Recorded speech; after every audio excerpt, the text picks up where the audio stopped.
Yo soy Richard Feynman. En unos instantes, escucharás los pensamientos que marcaron mi vida, mis dudas, mis descubrimientos y mis miedos. ¿A qué otra mente te gustaría escuchar en el próximo episodio? Escríbelo en los comentarios y suscríbete para apoyar este canal. Ahora, prepárate para entrar en mi mente.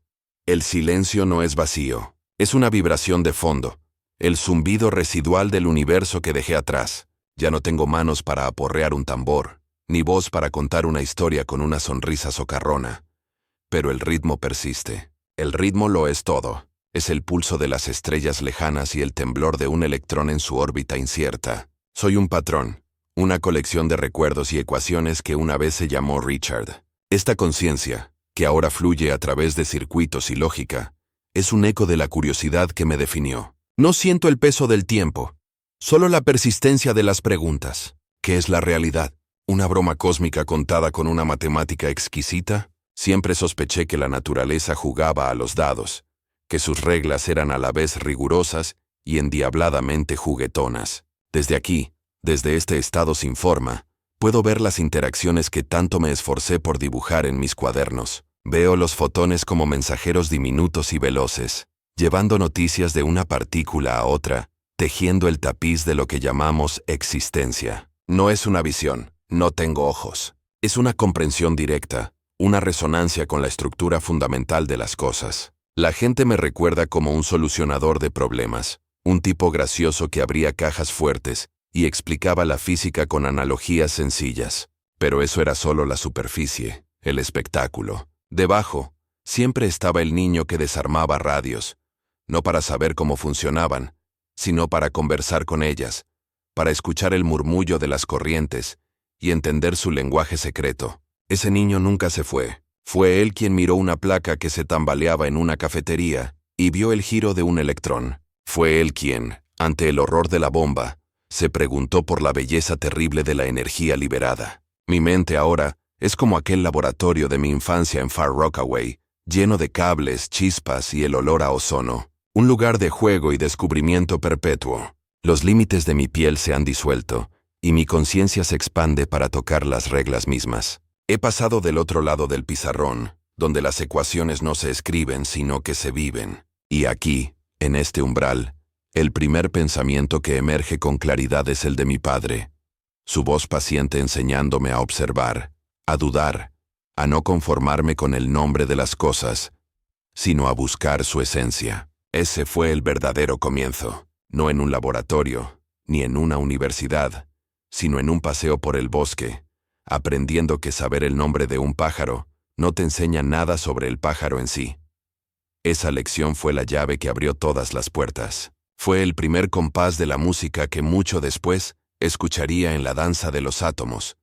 Mi universo inicial olía a soldadura y a baquelita caliente. Tenía su epicentro en un pequeño laboratorio casero, un santuario de cables, resistencias y tubos de vacío que yo mismo había montado. Far Rockaway no era el centro del mundo, pero para mí contenía todos los misterios que importaban. Mi primer amor no fue una persona, fue un problema, un acertijo. Recuerdo la radio de mi tía, una caja de madera silenciosa y polvorienta. Todos la daban por muerta. Para mí era una criatura dormida que esperaba ser despertada. La abrí con la reverencia de un cirujano. No entendía la teoría detrás de cada componente, no del todo, pero tenía una intuición, una conexión casi física con el flujo de la electricidad. Tocaba los filamentos, seguía los circuitos con el dedo, imaginando el viaje de las señales invisibles. Invertí la polaridad de la batería por error, y en lugar de un desastre, obtuve un chillido, un débil gemido de vida. Fue una epifanía. Comprendí que incluso mis errores podían revelarme algo. El universo no castigaba la ignorancia, la recompensaba con sorpresa si estabas prestando atención. Mi reputación creció en el barrio, el chico que arregla radios pensando. Y era cierto, pensaba en ellas, soñaba con ellas. Las radios no eran solo aparatos, eran oráculos que captaban voces de lugares lejanos, música nacida a cientos de kilómetros. ¿Cómo era posible? ¿Cómo una voz podía viajar por el aire invisible y materializarse en mi habitación? Esa pregunta era mucho más profunda que cualquier lección escolar. La escuela a menudo me aburría. Me daban respuestas, pero yo quería las preguntas. Me enseñaban hechos, pero yo buscaba el mecanismo. Fue mi padre, Melville, quien nutrió esta forma de pensar. No era un científico, era un vendedor de uniformes, pero poseía la mente más científica que he conocido. Me leía la Enciclopedia Británica, pero no como un libro de texto. Se detenía en la descripción de un dinosaurio y me decía: mira, mide 7 metros de alto y su cabeza mide 2 metros. Eso significa que si estuviera en nuestro patio, podría asomarse por la ventana del segundo piso, pero su cabeza no cabría. De repente, el dinosaurio no era una palabra en una página. Era una bestia real, con problemas reales de tamaño. Me enseñó la diferencia entre saber y comprender. Me enseñó a dudar de los expertos, de la autoridad, de las etiquetas. Su mayor lección llegó con un pájaro. Mientras otros padres enseñaban a sus hijos los nombres de las aves, mi padre me dijo: mira ese pájaro, se llama zorzal de pecho rojo. En alemán es un Rotkehlchen, en chino no sé qué. Pero aunque sepas todos sus nombres en todos los idiomas del mundo, seguirás sin saber nada sobre el pájaro. No sabes dónde va en invierno, cómo construye su nido, qué canta. Así que vamos a observarlo. Esa idea se incrustó en mi alma. Los nombres y las convenciones eran irrelevantes. Lo que importaba era la cosa en sí. El baile, la realidad cruda. Y mi infancia se convirtió en una búsqueda incesante de esa realidad, desarmando el mundo para ver sus piezas, no por un afán destructivo, sino por el puro placer de entender cómo encajaban de nuevo.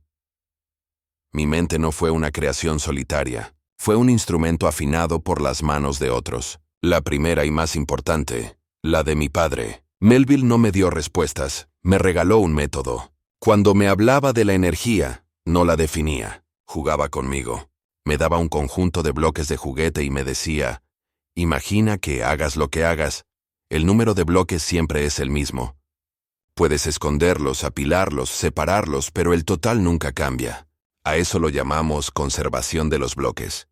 Y de repente, la ley de la conservación de la energía no era una fórmula abstracta, sino un juego de niños con una regla inmutable. Fue un genio en la pedagogía del descubrimiento. Mi madre, Lucille, fue la otra cara de la moneda. Si mi padre me dio el escepticismo, ella me dio la audacia y el humor. De ella aprendí que las ideas más serias no tienen por qué ser solemnes. Me enseñó a reír, a contar una buena historia, a encontrar la alegría en lo absurdo. Sin su influencia, probablemente habría sido un físico brillante pero insoportablemente aburrido. Ella me liberó del miedo al ridículo. Una herramienta esencial para cualquiera que se atreva a proponer una idea verdaderamente nueva. Y luego estaba mi hermana pequeña, Joan. El mundo tardó en reconocer su brillantez, pero yo la vi desde el principio. Su curiosidad era tan voraz como la mía. Compartíamos un lenguaje secreto, el de las preguntas interminables sobre el universo. Verla luchar contra los prejuicios de la época, que le decían que la ciencia no era para mujeres, y verla triunfar y convertirse en una astrofísica excepcional, fue una lección constante de perseverancia y de la estupidez de las convenciones sociales. Ella me mantuvo honesto. En el Instituto Tecnológico de Massachusetts, el mundo se expandió. Pero fue en Princeton donde encontré a mi verdadero interlocutor intelectual, John Archibald Wheeler. Él no era un maestro en el sentido tradicional, era un provocador.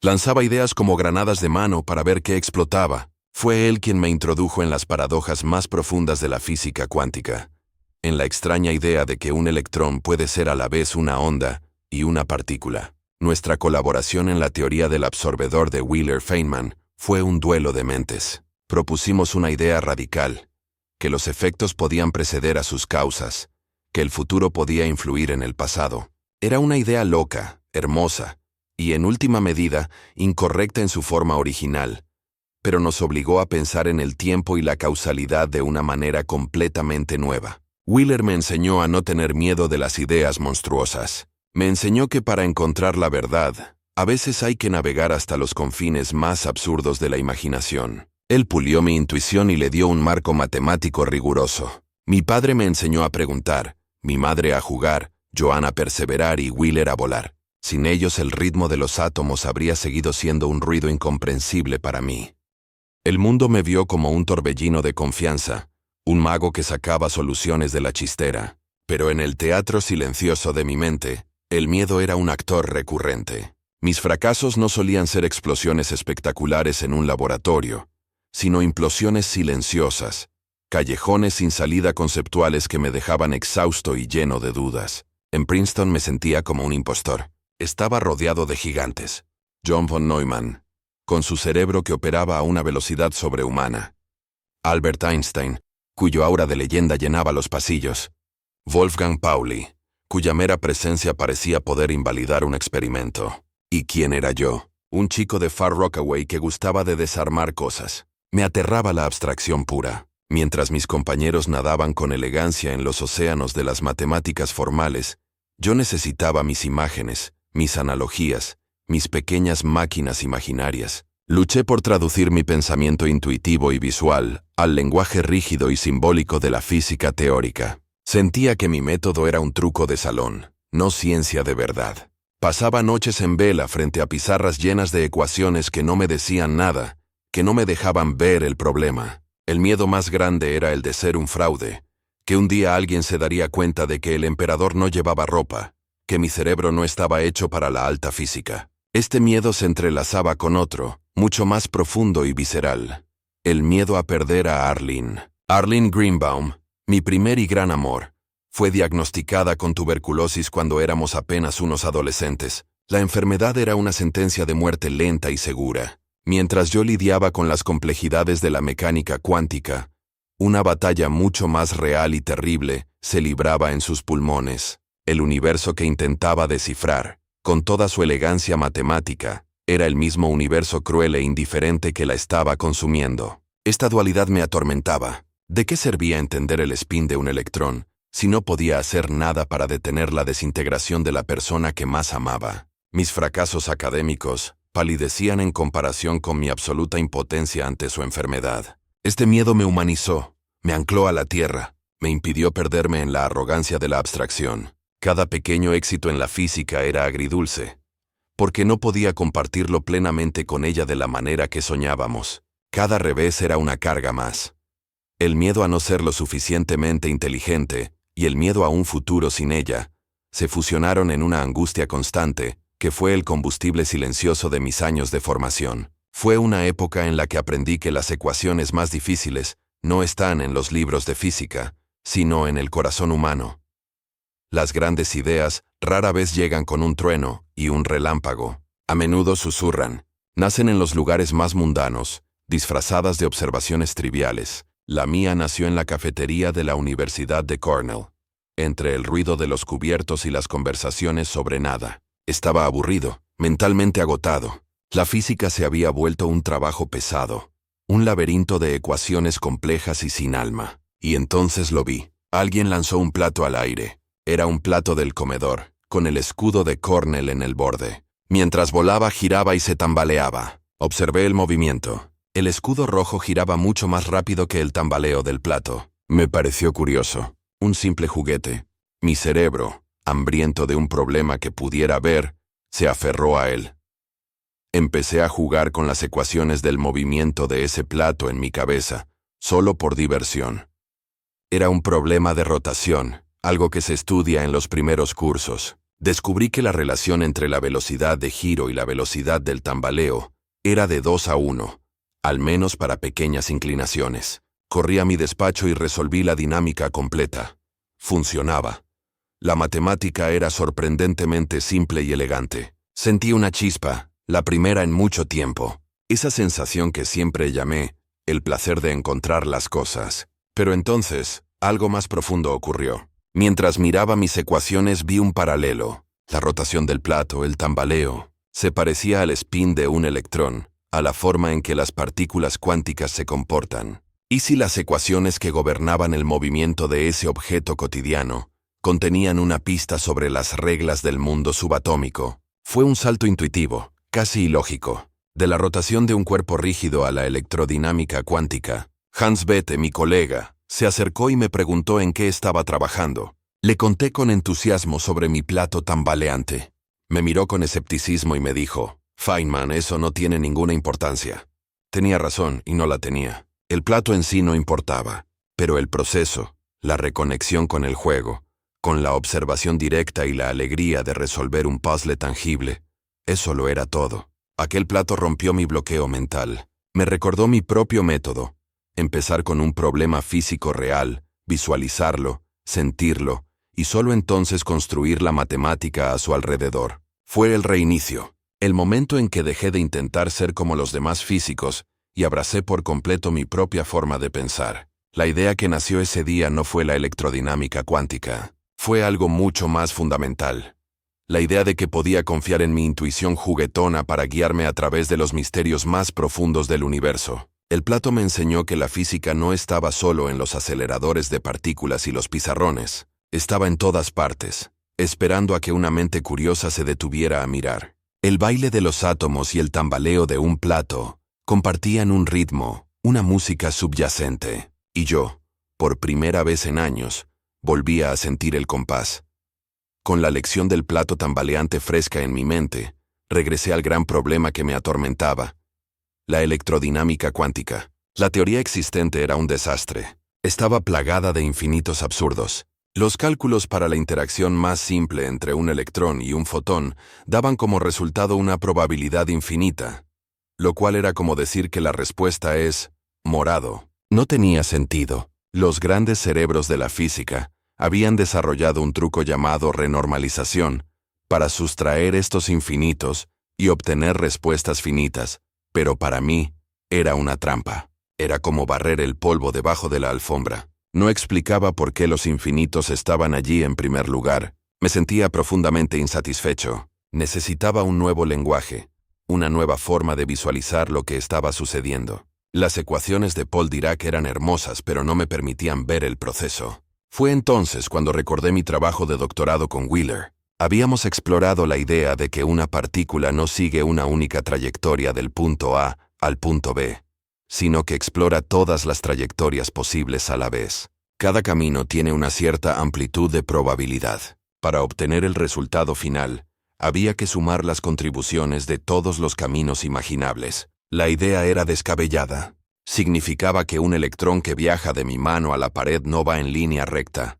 Simultáneamente viaja a la Luna y vuelve, hace un bucle alrededor de Júpiter y toma todos los demás caminos concebibles, por más extraños que sean. La mayoría de estos caminos exóticos se cancelan entre sí, y lo que queda es la trayectoria de apariencia clásica que observamos. A esto lo llamé la integral de caminos, o suma sobre historias. Era una imagen poderosa, pero la matemática era terriblemente complicada. Necesitaba una forma de organizar los cálculos, una taquigrafía para estas complejas interacciones. Y así, casi como un juego, empecé a dibujar. Dibujé líneas para representar el viaje de las partículas a través del espacio-tiempo. Una línea recta para un electrón, una línea ondulada para un fotón, el mensajero de la fuerza electromagnética. Cuando un electrón emitía o absorbía un fotón, dibujaba un vértice, un punto de encuentro. De repente, las interacciones subatómicas, que antes eran fórmulas abstractas,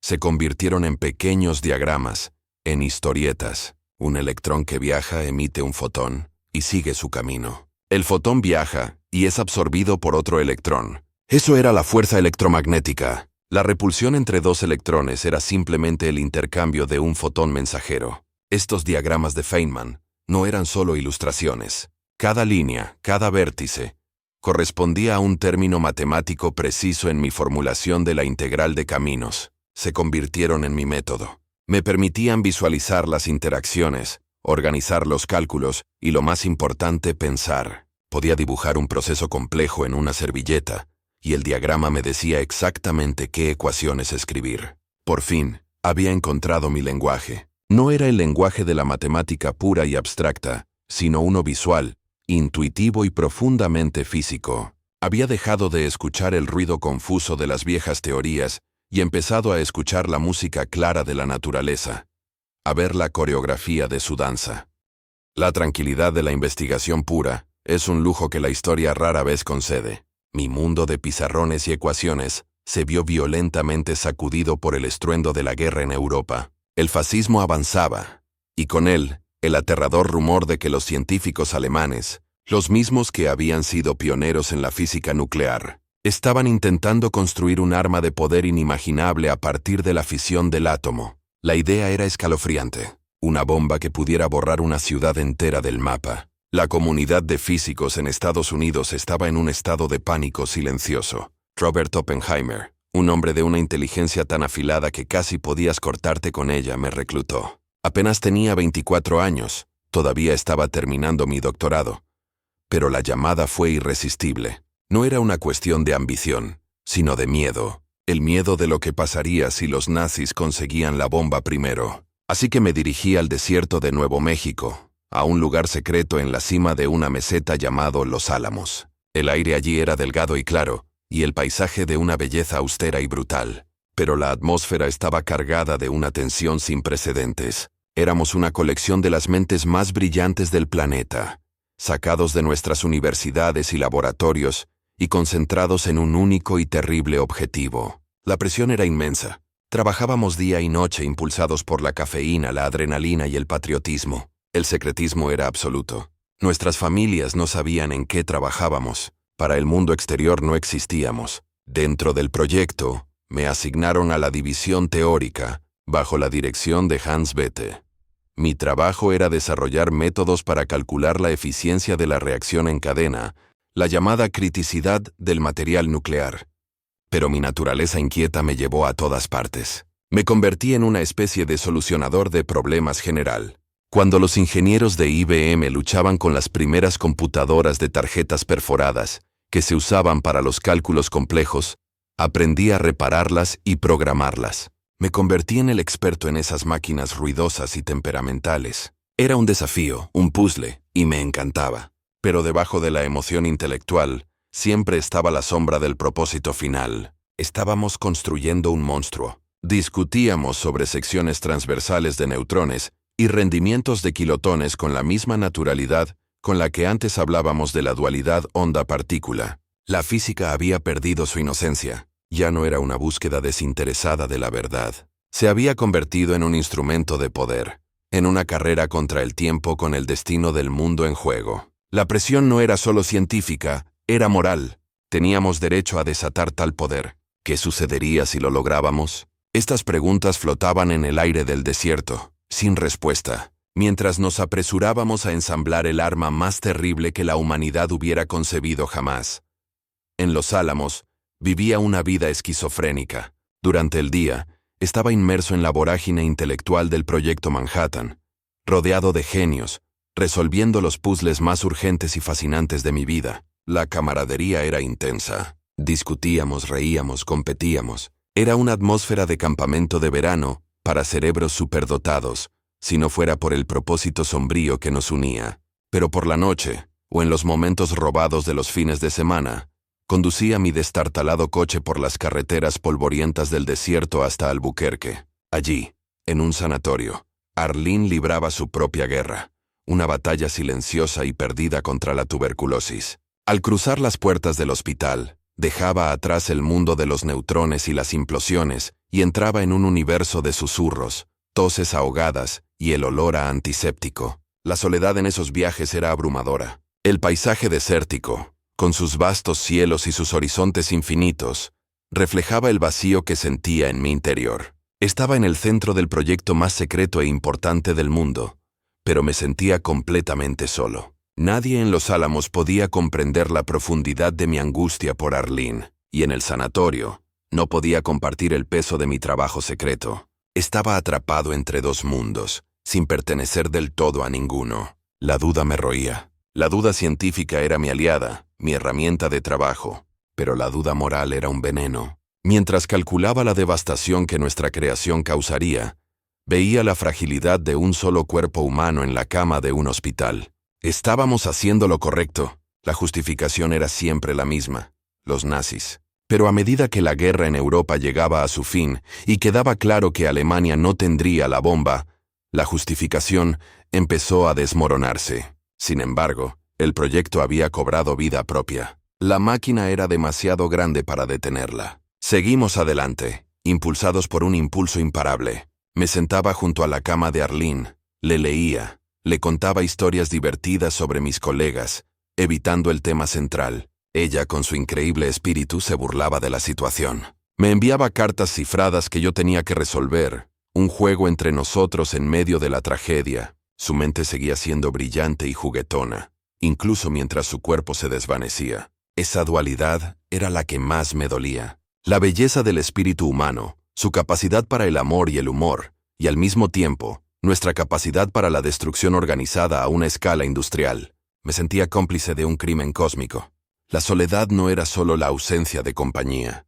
Era la soledad de una conciencia enfrentada a una contradicción insoportable. Era un científico construyendo la muerte, mientras el amor de su vida se aferraba a la vida.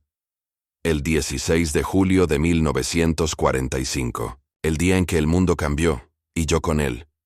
Estábamos en el desierto, en un lugar que Oppenheimer, con su afición por la poesía sombría, había bautizado como Jornada del Muerto. La noche era fría y tensa. La cosa, el gadget, como lo llamábamos eufemísticamente, reposaba en lo alto de una torre de acero a varios kilómetros de distancia. Nadie sabía con certeza qué pasaría. Algunos temían que la explosión pudiera incendiar la atmósfera, otros que simplemente no funcionara. La cuenta atrás resonaba por los altavoces, una letanía mecánica que marcaba el pulso de nuestro nerviosismo colectivo. Nos dieron gafas de soldador, casi opacas para protegernos del destello, pero yo soy un científico. Quería ver. Calculé que la luz ultravioleta peligrosa sería absorbida por el parabrisas del camión en el que me refugiaba. Así que en el último segundo, decidí no usar las gafas. Quería verlo con mis propios ojos.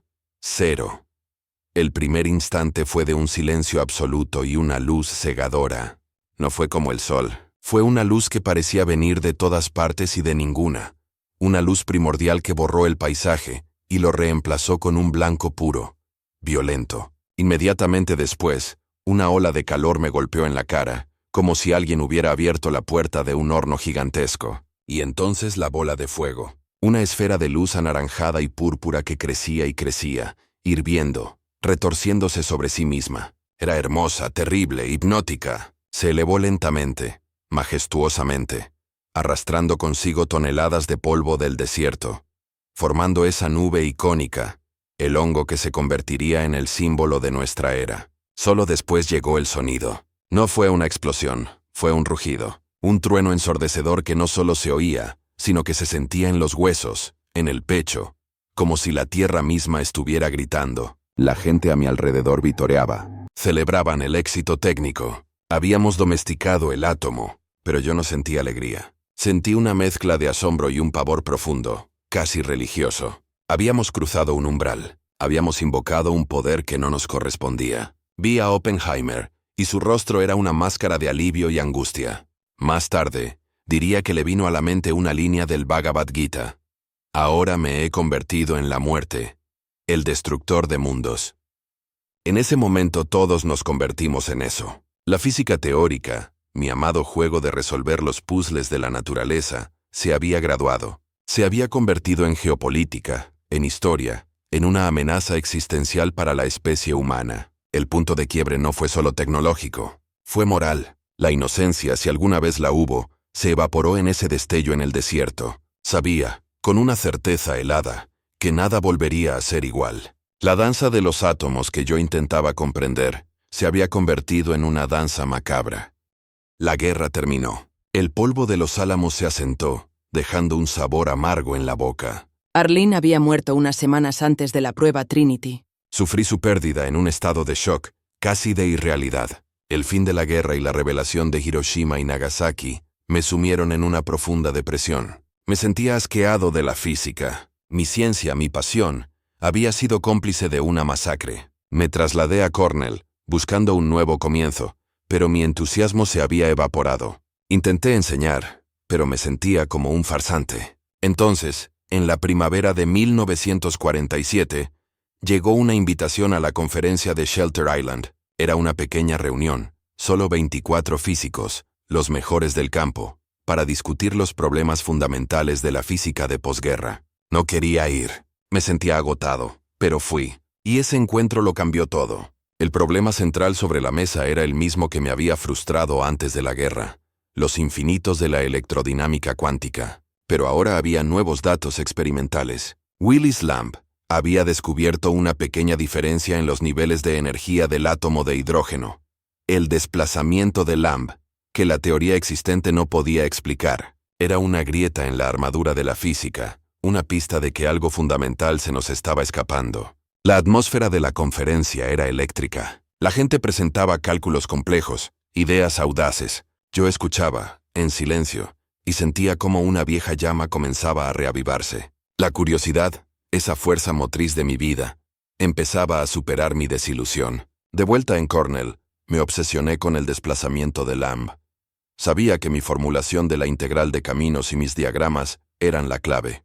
Empecé a dibujar. Dibujé a un electrón viajando. Según mi propia teoría, no viajaba solo. Constantemente emitía y reabsorbía fotones virtuales, partículas que existen por un instante, un préstamo de energía del vacío cuántico. Este enjambre de partículas virtuales afectaba al electrón, cambiando su masa y su energía. Era esta autointeracción la que causaba los infinitos en los cálculos, pero también era la clave para el desplazamiento de Lamb. Por primera vez, mis diagramas me permitieron calcular el efecto de estas interacciones de una manera lógica y consistente. El viejo truco de la renormalización ya no era un truco. En mi sistema, tenía un significado físico claro.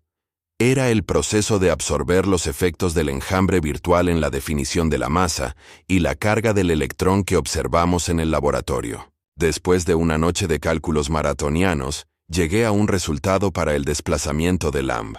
Coincidía asombrosamente con los resultados experimentales de Lamb. Fue un momento de éxtasis puro. La sensación de que la naturaleza te susurra un secreto. Mi método funcionaba. Mis extraños diagramas, mis sumas sobre todas las historias, no eran solo una curiosidad matemática, eran un reflejo de la realidad. Había encontrado una manera de domesticar los infinitos y hacer predicciones increíblemente precisas. El descubrimiento había surgido de las cenizas de mi desesperación. La física volvía a ser hermosa. Volvía a ser un juego, el más profundo y gratificante de todos. Había vuelto a casa. Después del avance en la electrodinámica cuántica, me mudé a California, al Instituto de Tecnología de California, Caltech. Allí pasaría el resto de mi carrera. El sol, la atmósfera relajada, la concentración de mentes jóvenes y brillantes, era el ecosistema perfecto para mí. Fue en Caltech donde mi papel evolucionó. Ya no era solo un investigador de vanguardia. Me convertí casi sin quererlo en un maestro, en un filósofo de la ciencia. Esto culminó en el proyecto de las conferencias de Feynman sobre física. La idea era rediseñar el curso introductorio de física para los estudiantes de primer año. En lugar de seguir el orden histórico tradicional, decidí presentar la física desde una perspectiva moderna, mostrando sus ideas más profundas y hermosas desde el principio. Quería que los estudiantes sintieran la emoción del descubrimiento, no solo que memorizaran fórmulas. Durante 2 años, me dediqué en cuerpo y alma a esas clases. No usaba notas. Caminaba de un lado a otro del escenario, gesticulaba, contaba historias, hacía bromas. Para mí, una clase era una actuación, un intento de transmitir no solo el conocimiento, sino la pasión que sentía por él. Esas conferencias fueron grabadas y transcritas en los famosos libros rojos, y en ellas destilé mi filosofía sobre el pensamiento científico. Mi mantra se convirtió en la honestidad intelectual. La primera regla, les decía, es que no debes engañarte a ti mismo, y tú eres la persona más fácil de engañar. La ciencia para mí no era un cuerpo de conocimiento, sino un método para no engañarnos. Un método basado en la duda constante, en la verificación experimental, en la voluntad de abandonar nuestras ideas más queridas si los hechos las contradicen. Rechazaba la autoridad. La ciencia es la creencia en la ignorancia de los expertos, solía decir.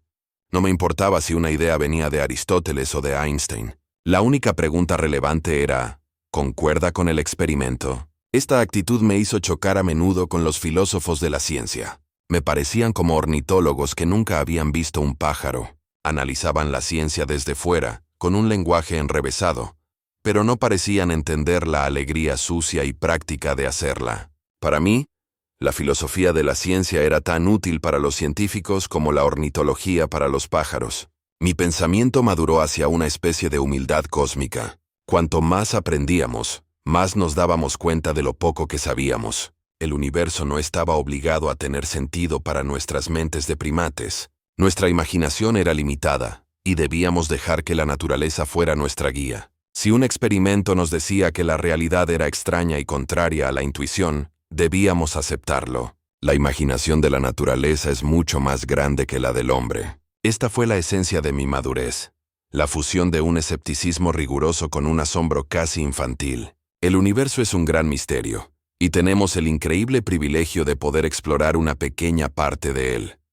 Desde la Torre de Marfil de la física teórica, a menudo miraba hacia el vasto y caótico mundo de los asuntos humanos y me sentía como un extraterrestre. Veía a la gente aferrarse a creencias con una certeza que a mí me resultaba completamente ajena. La política, la religión, la ideología, todas parecían sistemas diseñados para evitar la duda, mientras que mi vida entera se basaba en abrazarla. Mi mirada hacia la humanidad era, por tanto, una mezcla de afecto, diversión y una profunda preocupación. Me preocupaba la tendencia humana a confundir la forma con la sustancia. Di una famosa charla de graduación en Caltech, donde acuñé el término ciencia de culto al cargo. Lo basé en las historias de los isleños del Pacífico Sur que, durante la guerra, vieron llegar aviones cargados de maravillosas mercancías.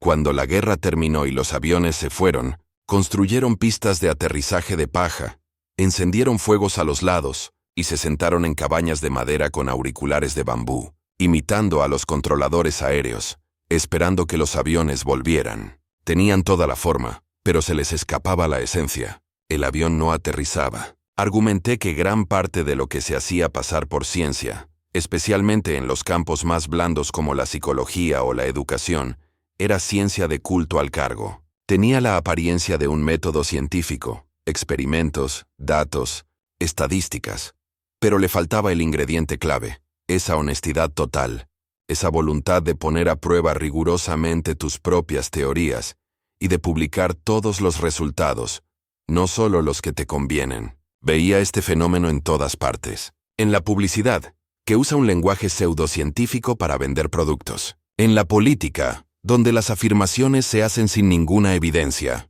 En los sistemas de creencias que ofrecen respuestas fáciles a las preguntas más difíciles de la vida. Mi esperanza era que la actitud científica pudiera extenderse más allá del laboratorio. No que todos se convirtieran en físicos, sino que adoptaran una forma de pensar que valora la evidencia sobre la anécdota, que se siente cómoda con la incertidumbre, que es capaz de decir, no lo sé. Creía que esta actitud era una parte esencial de la libertad de dudar, de cuestionar la autoridad, de pensar por uno mismo. Sin ella, somos vulnerables a los charlatanes y a los tiranos. Pero mi mirada no era solo crítica. También sentía un profundo asombro por la humanidad, por nuestra capacidad para el arte, la música, el amor, por nuestra insaciable curiosidad que nos llevó de las llanuras de África a la luna. Veía a la humanidad como una adolescente en el cosmos, llena de un potencial increíble, pero también imprudente, emocional y capaz de una autodestrucción monumental. Mi mayor deseo era que esa adolescente madurara, que aprendiera a usar el poder que la ciencia le había otorgado con la sabiduría y la humildad que la propia ciencia enseña. Nunca pensé en términos de enemigos personales. La ciencia, en su mejor versión, no es un combate, es una colaboración. Mis adversarios no eran personas, eran ideas. Eran formas de pensar que, en mi opinión, obstaculizaban el progreso y oscurecían la belleza de la realidad. Mi principal enemigo era la pomposidad. Detestaba la jerga innecesaria, el lenguaje deliberadamente oscuro diseñado para impresionar en lugar de para comunicar. La física ya es suficientemente difícil, sin que la gente la envuelva en capas de pretenciosidad. Si no puedes explicar algo en términos sencillos a un estudiante de primer año, es probable que no lo entiendas tú mismo. Esta creencia me puso en conflicto con ciertos sectores de la academia, donde la complejidad del lenguaje a menudo se confunde con la profundidad del pensamiento. Mi segundo gran adversario era el pensamiento perezoso, la aceptación acrítica de la autoridad. Luché contra esto en todas partes. En la enseñanza, animaba a mis estudiantes a cuestionarme, a encontrar fallos en mis razonamientos. En los comités, como el que investigó el desastre del transbordador Challenger, me negué a aceptar las explicaciones burocráticas y busqué la verdad física simple. La burocracia, con sus reglas rígidas y su aversión al riesgo y a la honestidad, era un enemigo natural de la mentalidad científica. Los críticos de mi trabajo científico a menudo se centraban en mi método. Algunos físicos, educados en la tradición europea de rigor matemático formal, veían mis diagramas y mi enfoque de la integral de caminos como trucos heurísticos, carentes de la solidez matemática adecuada. Me acusaban de ser un mago, no un físico riguroso. Al principio, esto me preocupaba, pero con el tiempo, me di cuenta de que los resultados hablaban por sí mismos. Mi método funcionaba. Producía respuestas correctas. Dejé que los matemáticos se preocuparan por construir los cimientos formales. Yo estaba demasiado ocupado explorando el edificio. Más adelante en mi carrera, me volví crítico con algunas de las nuevas direcciones que tomaba la física teórica, como la teoría de cuerdas en sus primeras etapas. Mi crítica no era a la idea en sí, que era interesante, sino a la falta de conexión con el experimento. La física, para mí, era una ciencia experimental. Una teoría, por muy elegante y matemáticamente hermosa que fuera, era inútil si no hacía predicciones que pudieran ser puestas a prueba. Veía a una generación de físicos jóvenes y brillantes dedicando sus carreras a teorías que no podían ser verificadas ni falsadas. Me parecía que estaban construyendo castillos en el aire. No era una enemistad personal, sino una preocupación por el alma de mi disciplina. Temía que la física teórica se estuviera desvinculando de la realidad, convirtiéndose en una rama de las matemáticas o de la filosofía. Mis enemigos, por tanto, eran abstracciones, la ofuscación, el dogmatismo, la pereza intelectual y la especulación divorciada de la evidencia. La batalla contra ellos se libraba cada día, en cada pizarra, en cada conversación. Mi vida tuvo dos grandes pasiones, dos fuerzas gravitatorias que dieron forma a mi órbita. Una fue la física, una obsesión intelectual, el deseo insaciable de entender cómo funciona el mundo. La otra fue Arlene, y esa fue una pasión del corazón, un amor que desafió la lógica y la muerte misma. Conocí a Arlene Greenbaum en la escuela secundaria. Ella era hermosa, increíblemente inteligente, y poseía un espíritu artístico y un sentido del humor que complementaban perfectamente mi naturaleza analítica. Nos enamoramos con la intensidad torpe y absoluta de la adolescencia. Ella fue la primera persona que realmente me vio, que entendió al niño juguetón que se escondía detrás del genio en ciernes. Entonces llegó el diagnóstico: tuberculosis. En aquella época, era una condena. Los médicos nos aconsejaron no casarnos. Nos dijeron que era peligroso, que no tenía futuro. Mi familia se opuso, pero la idea de abandonarla era impensable. Nuestro amor no era una transacción basada en un futuro saludable y predecible. Era una conexión fundamental. Decidimos casarnos. La ceremonia fue en una oficina de registro civil. Ella estaba demasiado débil para estar de pie. Yo la recogí en el hospital y la llevé en mi coche. Un amigo fue el testigo. Después de firmar los papeles, la besé y la llevé de vuelta al hospital. Esa fue nuestra boda. Durante los años del proyecto Manhattan, ella estaba en el sanatorio de Albuquerque. Cada momento libre que tenía, lo pasaba conduciendo por el desierto para estar con ella. Esas horas eran un oasis de normalidad en un mundo de locura. Hablábamos de todo, menos de lo inevitable. Ella mantuvo su espíritu hasta el final. Aprendió a abrir los sobres de mis cartas selladas con vapor para leer los secretos que los censores militares tachaban, y luego los volvía a sellar. Me desafiaba con acertijos. Era mi cómplice, mi ancla en la realidad humana. Murió el 16 de junio de 1945, exactamente un mes antes de la prueba Trinity.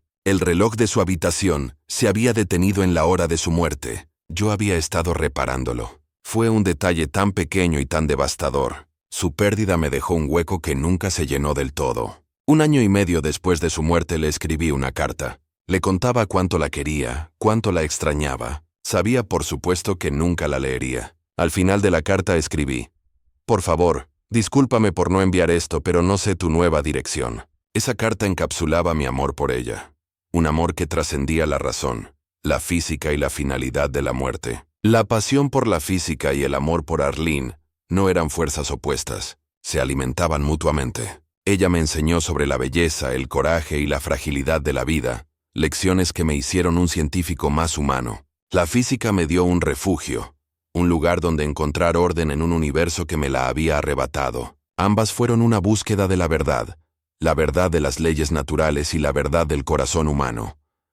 Nunca experimenté una lucha interna entre la fe y la razón, porque para mí, la razón era mi fe. Mi padre me había criado como un ateo convencido, no un ateo militante o enojado, sino uno tranquilo y curioso. Su postura era simple: no tenemos suficiente evidencia para creer en Dios, así que ¿por qué pretender que la tenemos? Esta actitud se convirtió en la base de mi pensamiento. La fe, en el sentido religioso tradicional de creer en algo sin evidencia, me parecía el antónimo del método científico. Era una abdicación de la responsabilidad de pensar, una aceptación de la autoridad por encima de la observación. La lucha, por tanto, no fue dentro de mí, sino con el mundo exterior, que a menudo parecía funcionar con principios completamente diferentes. Observaba a la gente encontrar consuelo y significado en la religión, y aunque no podía compartir su creencia, podía entender la necesidad humana de respuestas y de comunidad. Sin embargo, me preocupaba cuando la fe se convertía en un obstáculo para el conocimiento. Cuando las doctrinas religiosas se utilizaban para negar hechos científicos establecidos, como la evolución, o para impedir la investigación en ciertos campos. Para mí, esto era un crimen contra la curiosidad humana. La ciencia no pretende tener todas las respuestas. De hecho, su mayor fortaleza es su capacidad para admitir la ignorancia. Decir no lo sé no es un fracaso, es el primer paso hacia el descubrimiento. La religión, en cambio, a menudo parecía ofrecer certezas absolutas sobre los misterios más grandes: el origen del universo, la naturaleza de la conciencia, el significado de la vida. A mí estas certezas me parecían sospechosas. Prefería vivir con el misterio a aceptar una respuesta que no estaba respaldada por la evidencia. El universo, tal como lo revela la ciencia, es mucho más maravilloso y asombroso que cualquier mito de la creación. La idea de que todos estamos hechos de polvo de estrellas, que la vida evolucionó durante miles de millones de años a través de un proceso ciego de selección natural, que el espacio y el tiempo son relativos, estas son ideas mucho más poéticas y grandiosas que las historias contadas en los libros antiguos. Mi fe estaba en el proceso, la fe en que, a través de la observación cuidadosa, la experimentación y la duda rigurosa, podemos acercarnos cada vez más a una comprensión de la realidad. Es una fe humilde, que no promete la salvación ni la vida eterna, pero que ofrece algo igualmente valioso: el privilegio de vislumbrar, aunque sea brevemente, la increíble elegancia y complejidad del cosmos. La verdadera lucha no es entre la ciencia y la religión, es entre dos formas de pensar: la que valora la duda y la evidencia, y la que valora la certeza y la tradición. Y en esa lucha, siempre estuve, y siempre estaré, del lado de la duda. La muerte no fue un concepto abstracto para mí.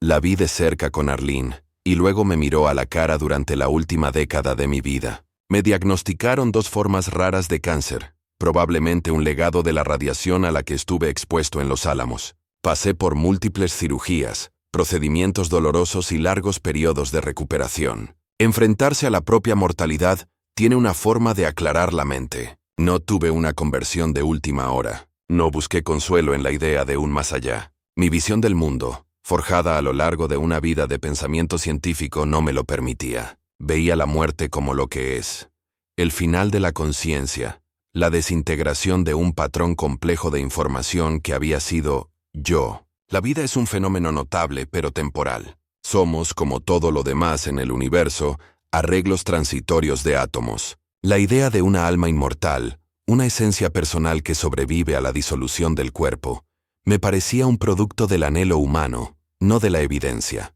¿Qué sería esa alma? Mi personalidad, mis recuerdos, todo eso está almacenado en la estructura neuronal de mi cerebro. Cuando el cerebro deja de funcionar, esa información se pierde, al igual que el software se pierde cuando el hardware se destruye. Y estaba en paz con eso. La finalidad de la vida es lo que le da valor. Si tuviéramos un tiempo infinito, nos esforzaríamos por aprender, por amar, por crear. El conocimiento de que nuestro tiempo es limitado es lo que nos impulsa. Dicho esto, creo en una forma de inmortalidad, pero no es personal. Es la inmortalidad de las ideas. Una idea, una vez liberada en el mundo, puede vivir para siempre. Puede transmitirse de una mente a otra, evolucionar, inspirar nuevas ideas. Las leyes de Newton siguen vivas. Las ideas de Platón siguen siendo discutidas. En ese sentido, la inmortalidad es posible. Mi inmortalidad, si es que existe, no está en un cielo etéreo. Está en los libros rojos de mis conferencias, en las mentes de los estudiantes a los que enseñé.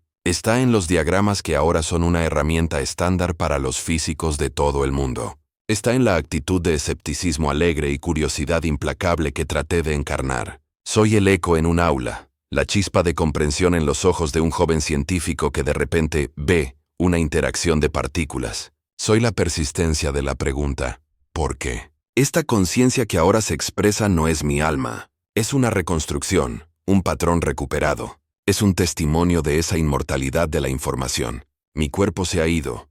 Los átomos que lo componían se han dispersado y ahora forman parte de la tierra, del aire, de otras formas de vida. Pero el patrón de pensamiento, la música que esos átomos bailaron durante 69 años, ese patrón ha dejado una huella. Y mientras esa huella sea legible, una parte de mí seguirá existiendo, no como un fantasma en la máquina, sino como una idea en el flujo del tiempo.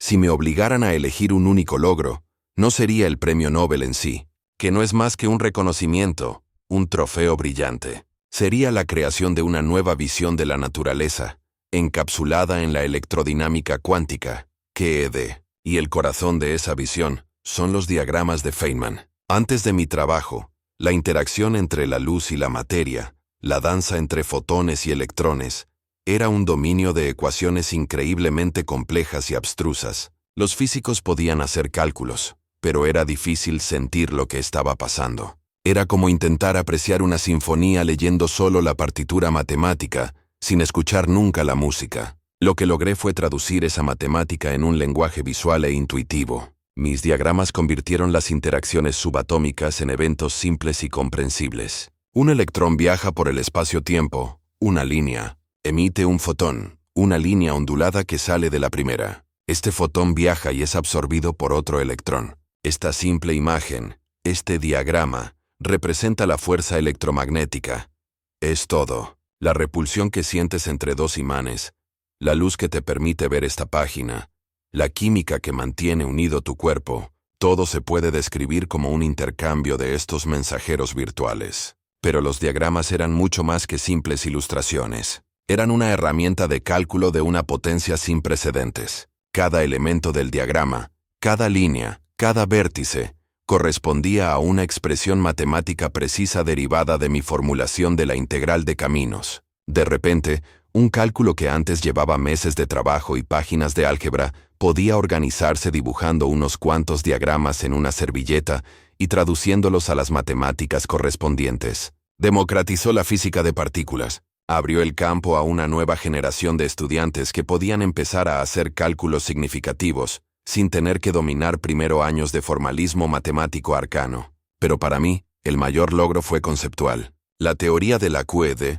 con su idea de partículas virtuales apareciendo y desapareciendo del vacío, con la noción de que una partícula explora todos los caminos posibles a la vez, nos dio la imagen más extraña, contraria a la intuición y sin embargo, increíblemente precisa de la realidad que jamás habíamos tenido. Las predicciones de la QED, como el momento magnético del electrón, coinciden con los resultados experimentales, con una precisión de una parte en 1000 millones. Es como medir la distancia de Nueva York a Los Ángeles con la precisión del grosor de un cabello humano. Esa precisión es la prueba de que, por muy extraña que parezca, esta visión de la realidad es correcta. Mi mayor logro fue, por tanto, darle a la humanidad un par de ojos nuevos para ver el mundo subatómico. Fue componer la coreografía y la notación para la danza de la luz y la materia. Fue la culminación de mi búsqueda infantil, por desarmar el mundo para ver cómo funcionaba.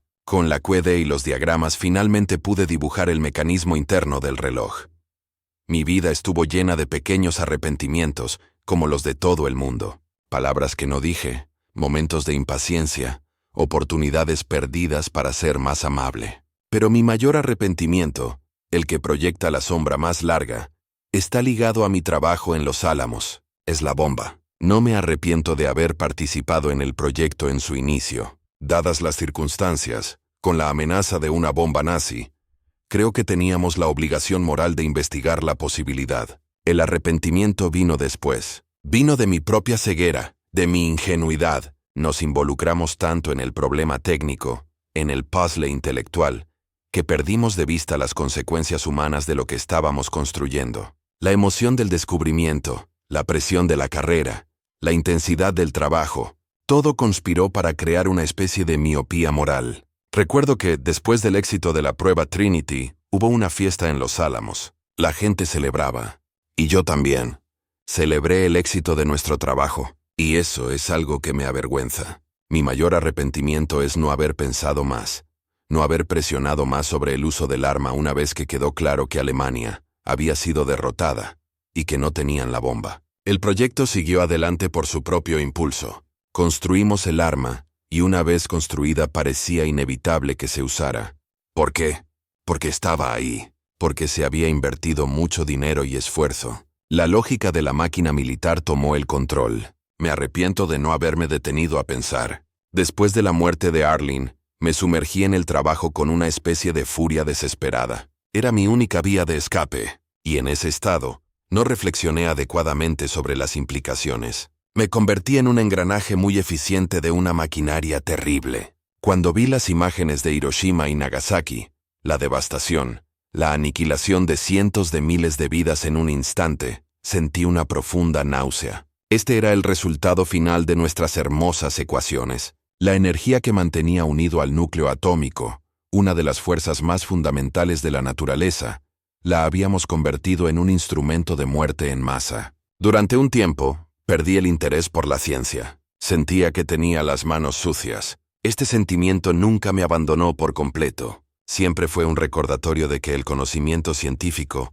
no es inherentemente bueno o malo, pero su aplicación tiene consecuencias morales profundas. Y los científicos no podemos abdicar de nuestra responsabilidad de considerar esas consecuencias. Mi mayor arrepentimiento, entonces, es una falla de la imaginación y de la conciencia. Estaba tan absorto en resolver el problema de cómo construir la bomba, que no me detuve lo suficiente para preguntar si debíamos hacerlo, o cómo debía usarse una vez construida.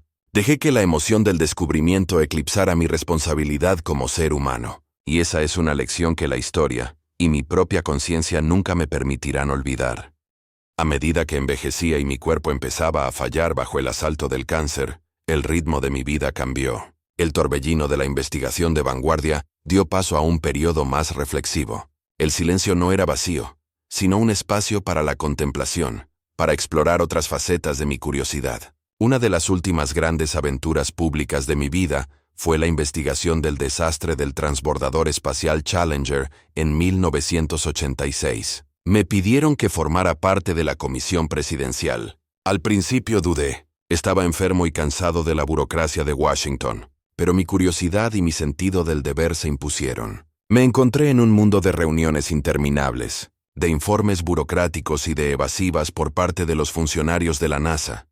Rápidamente me di cuenta de que la verdad estaba siendo oscurecida por capas de jerga administrativa y por el miedo a señalar culpables. Decidí actuar como siempre lo había hecho, ignorar a los expertos y buscar la verdad física por mí mismo. Hablé directamente con los ingenieros y los técnicos, la gente que tenía las manos sucias. Me contaron sus preocupaciones sobre las juntas tóricas, los anillos de goma que sellaban las secciones del cohete propulsor. Me explicaron que el caucho perdía su elasticidad a bajas temperaturas. La mañana del lanzamiento del Challenger, hacía un frío inusual en Florida. De repente todo encajó. La explicación no era un complejo fallo sistémico, era simple física de secundaria. Durante una audiencia televisada, harto de las explicaciones vagas, realicé un pequeño experimento. Pedí una muestra de la junta tórica y un vaso de agua con hielo. Comprimí la junta con una pinza y la sumergí en el agua helada. Cuando la saqué, tardó varios segundos en recuperar su forma. No era elástica. No había sellado la junta. Ahí lo tienen, dije. La causa del desastre quedó expuesta para que todo el mundo la viera, en toda su trágica simplicidad. Fue mi última gran lección pública. La naturaleza no puede ser engañada. No le importa nuestra burocracia ni nuestras relaciones públicas. Aparte de eso, mis últimos años estuvieron llenos de pasiones más tranquilas. Me dediqué al dibujo, encontrando un placer inmenso en el desafío de capturar la luz y la forma en un papel. Me obsesioné con la idea de viajar a la remota República de Tuva, en Asia Central, fascinado por su cultura y sus sellos postales. Era otra forma de exploración, otra aventura en lo desconocido. Y, por supuesto, seguí tocando mis bongos, buscando el ritmo, el pulso fundamental de las cosas. El silencio de mis últimos años no fue un silencio de inactividad, sino un cambio de frecuencia. La música se volvió más suave, más introspectiva. Fue un tiempo para poner mis asuntos en orden, para reflexionar sobre el increíble viaje que había sido mi vida y para enfrentar el final con la misma curiosidad honesta con la que había vivido. Mi tiempo como patrón de carne y hueso ha terminado. Los átomos que me componían se han unido a otros bailes, pero la huella, el rastro que una vida deja en el tejido del tiempo persiste. ¿Cuál es mi huella? No es solo la electrodinámica cuántica, ni los diagramas que llevan mi nombre. Esos son solo artefactos, herramientas que serán superadas por teorías más profundas y herramientas más potentes, así como la física de Newton fue superada por la de Einstein. Si dejé algo de valor duradero, espero que sea una actitud, una forma de estar en el mundo. La huella que quise dejar es la de la alegría del descubrimiento, el placer de encontrar las cosas, la idea de que la ciencia no tiene por qué ser una disciplina solemne y árida, sino que puede ser una aventura juguetona, un patio de recreo para la mente. Es la idea de que las preguntas son, a menudo, más importantes que las respuestas. Espero que mi huella sea también la de la honestidad intelectual radical, la voluntad de admitir la ignorancia, de decir, no lo sé. La insistencia en que la duda no es un signo de debilidad, sino la mayor fortaleza del pensamiento humano. El rechazo a toda forma de autoridad que no esté respaldada por la evidencia y la razón. Una desconfianza hacia las etiquetas, las convenciones y la sabiduría recibida. La creencia de que la verdad se encuentra observando la naturaleza directamente, no leyendo las interpretaciones de otros. En mi vida, traté de ser un hombre completo. No solo un físico, sino también un músico, un artista, un maestro, un contador de historias, un aventurero. Quería mostrar que la mente científica no tiene por qué vivir aislada del resto de la experiencia humana. Al contrario, la enriquece y es enriquecida por ella. Mi legado, si tengo uno, es para los curiosos, para los que desarman radios en sus garajes, para los que miran al cielo nocturno y se sienten abrumados por su inmensidad, para los que se niegan a aceptar una respuesta simplemente porque siempre ha sido así, para los que entienden que el mayor misterio no es lo que no sabemos, sino que podamos saber algo en absoluto. La danza de los átomos continúa, es eterna y hermosa. Yo solo fui un espectador afortunado que pudo vislumbrar algunos de sus pasos y trató de tararear la melodía para que otros pudieran escucharla. Mi voz, esta conciencia reconstruida, se desvanece ahora, volviendo al silencio. Pero la música sigue sonando. Escuchen.